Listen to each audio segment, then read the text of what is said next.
Hey, this is Chris. So, haven't done a video in a while on this channel, and I thought I would delve into another topic. That topic is communion. I want to talk about communion, want to talk about the history of it, the origins of it, how it should be done.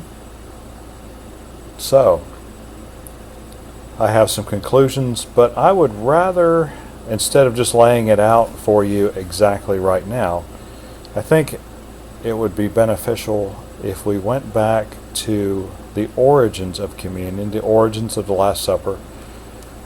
As you may or may not know, and Jesus was actually celebrating the Passover with his disciples the night before he was arrested and crucified. And so I think it'd be beneficial for us to go back to the origins of the Passover to get some insight into what Jesus and his disciples were doing that evening. So we can go back to Exodus 12. The Passover has its origins before the Exodus. So Exodus 12:1, the Lord said to Moses and Aaron in the land of Egypt. So they were still there. They were still in the land of Egypt. The Lord gathered Moses and Aaron together somehow to give them some instruction on a specific thing he wanted them and the nation of Israel to do. So, verse 2, this month shall be for you the beginning of months. It shall be the first month of the year for you. Tell all the congregation of Israel that on the 10th day of this month every man shall take a lamb according to their fathers' houses, a lamb for a household.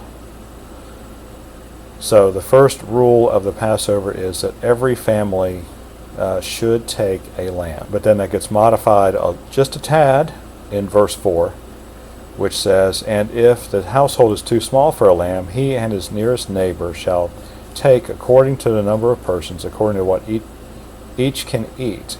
You shall make your count for the lamb. So, in other words, what God is saying is that you have this lamb, and you have to make a determination as a head of a household how much your family can eat. And so, if you, well, like say, for example, if your family was just you and your wife, you might have a hard time eating an entire lamb.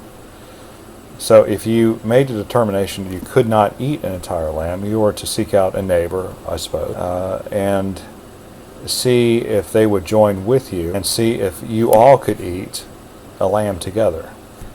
And so I assume, I'm kind of reading into it a little bit, the idea was that there was really, God didn't want any part of the lamb to go to waste. In other words, you were to gather together as many families as was required to be able to eat the entire lamb. And I think that's what God's point was there.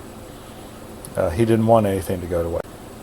So the requirements for choosing the lamb was your lamb shall be without blemish, which, well, after reading the rest of the Old Testament, that was kind of like an obvious thing. But here we are. We're at the very beginning of the formation of the nation of Israel, per se, the actual, corporate entity that would be known as the nation of Israel. Before that, they were just a bunch of people who were related to each other.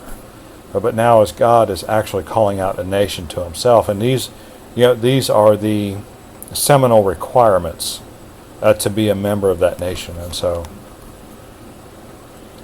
according to the Passover commandment, according to what was this lamb that you were supposed to get. Here's the requirements. It had to be without blemish. Had to be perfect.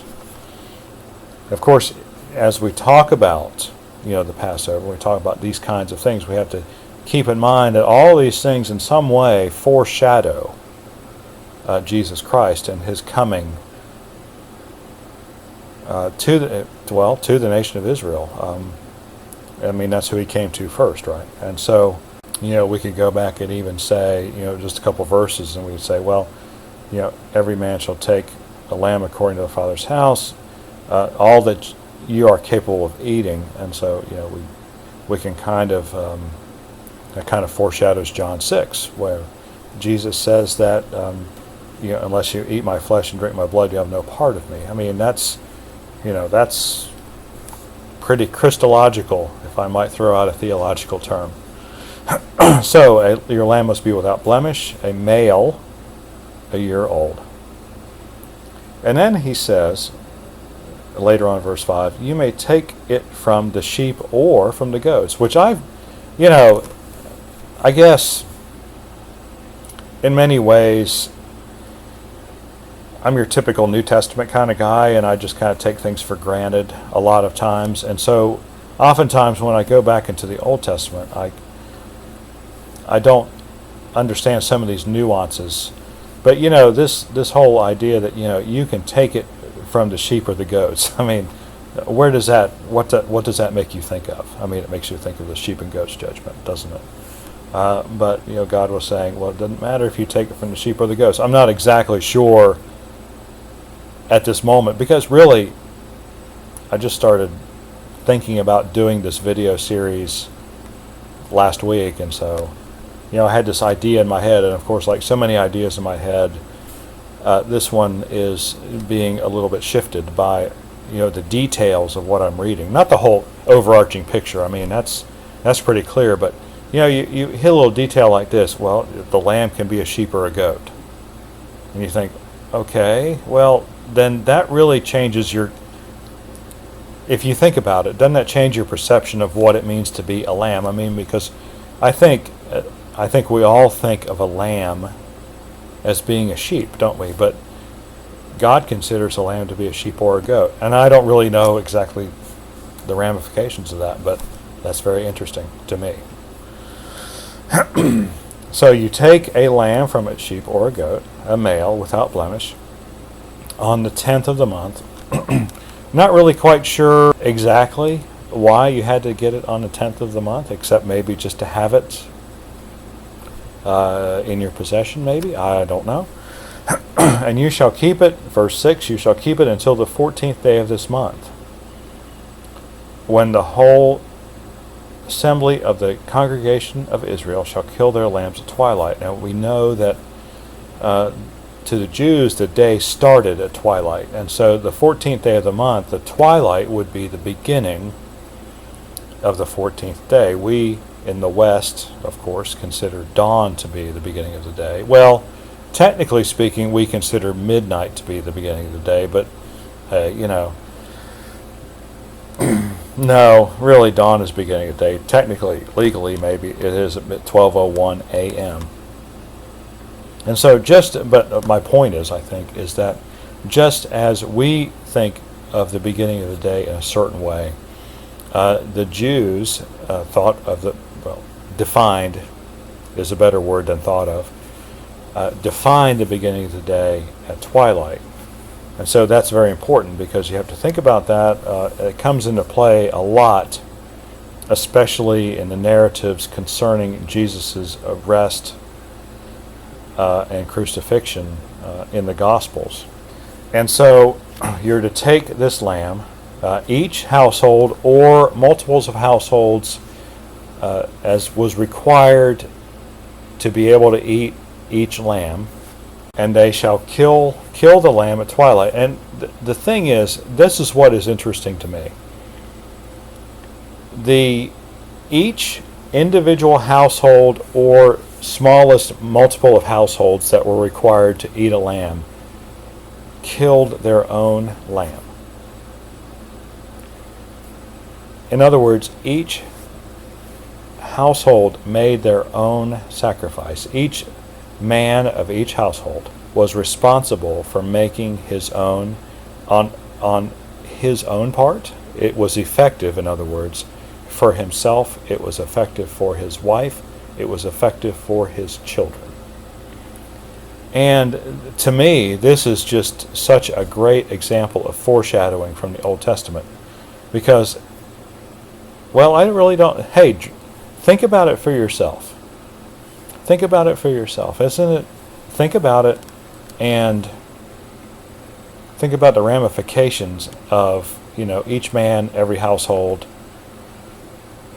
every Christian, Jesus Christ, sacrifice, redemption, salvation. I mean, there's so much to say, and yet I want to kind of try to stay on this one track of, heading toward the Last Supper and communion. And so, but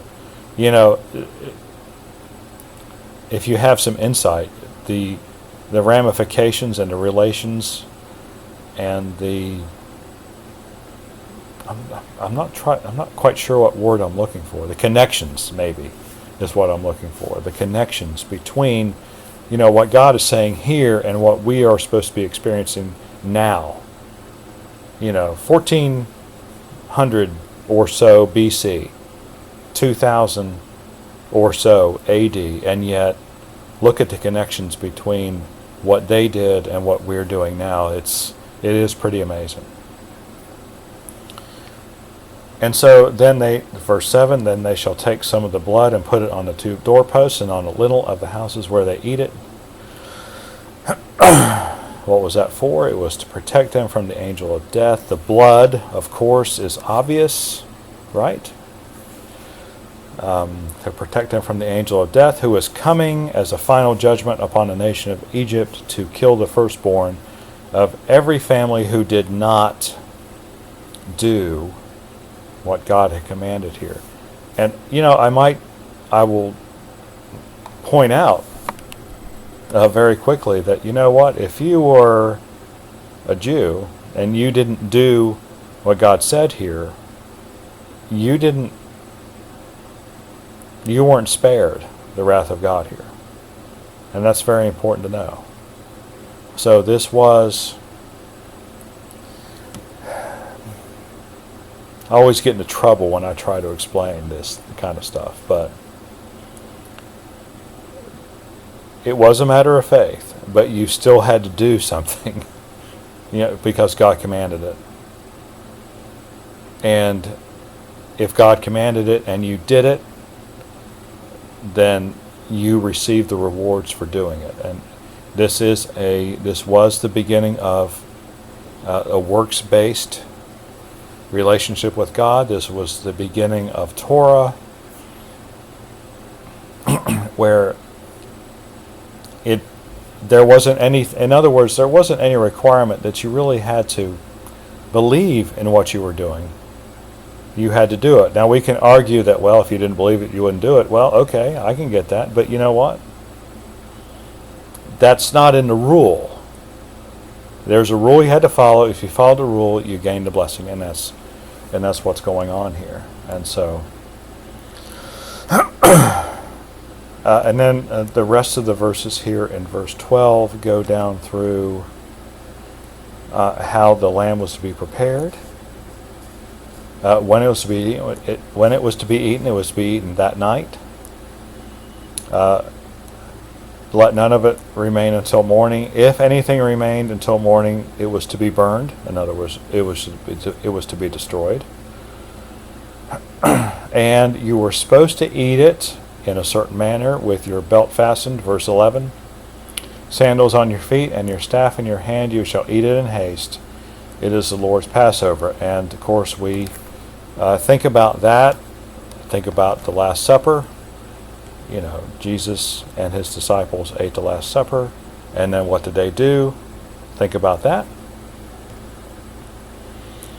And then God did, in fact, execute judgment on the entire, I want to say nation, but nation implies a bunch of people who belong to a specific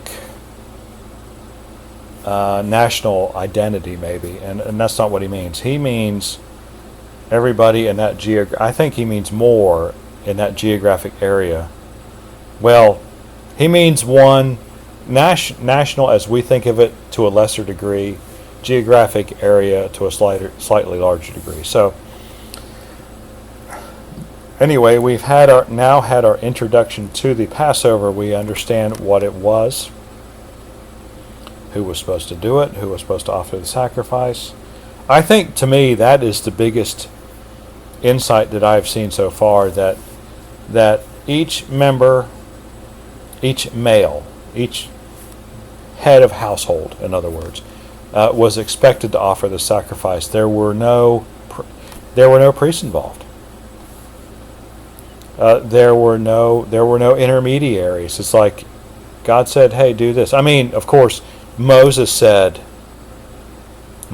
issued the decree that God had given, and yet, but it's not like Aaron went around to every house and made sure everybody was doing everything right. Think about it. Individual accountability, individual sacrifice really does foreshadow a lot more. In other words, what I'm trying to say, it kind of jumps over Torah and gets into more of the prophetic aspect of what Torah was all about, which is what Jesus was talking about in Matthew 5:17 when he said, "I've not come to destroy the law, but to fulfill it."